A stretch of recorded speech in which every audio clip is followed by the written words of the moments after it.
کابل کې یوټیوبر هورا سادات په مرموز ډول څنګه او ولې وژل شوې ده. سلام ستړي مشئ، وخت مو بخیر. پام وکړئ د نن ورځې تازه او مهم خبر ته. ځوانه یوټیوبر هورا سادات د دوشنبې په ورځ په کابل کې په مرموز ډول وژل شوې ده. د کندوز ولایت اوسیدونکي او ځوانه یوټیوبر هورا سادات چې په بیلابیلو یوټیوب چینلونو کې کار کاوه په مرموز ډول په کابل کې وژل شوې ده. د هورا سادات کورنۍ همکاران او د طالبان د حکومت امنیتي قومندانۍ په کابل کې د هورا سادات وژنه تاییدوي. د هورا سادات ورور چې د موضوع د حساسیت له امله نه غواړي نوم یې په راپور کې واخیستل شي، د چهارشنبې په ورځ یې د هورا سادات همکار ارشاد بهرمند ته ویلي چې خور یې د دوشنبې په ورځ وژل شوې ده. هغه ویلي دقیقاً د دوشنبې ورځ سهار وختي وه چې د یې غمجنې پیښې له امله مو هورا سادات له لاسه ورکړه. د هورا سادات ورور د هغې د مړینې د څرنګوالي په اړه د ازادي راډیو پوښتنې ځواب نه کړې.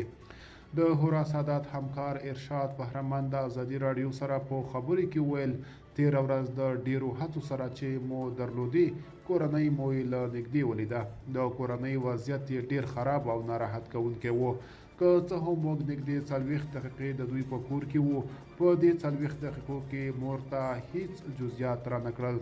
یوازې دومره یې وویل چې غوښتل یې د هورا سادات جسد کندوز ته انتقال او هلته خاورو ته وسپاري، خو د ځینو دلایلو له امله ونه توانېدل او په کابل کې د ماشومانو د یوه ساده پارک مخې ته خاورو ته وسپارله، ځکه چې هغه د ماشومانو ډیره لیواله وه.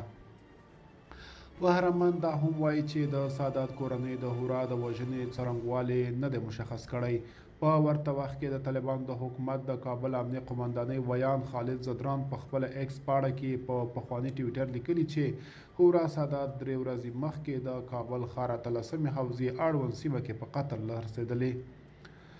زدران ویلي چې د امنیتي ځواکونو د څېړنو پر مهال د دې قتل په تور د یوه مېرمنې په ګډون 2 تنه نیول شوي او څېړنې ترې روانې دي. خالد زدران د نیول شوي کسانو په اړه ډیر جزئیات ورنه کړل.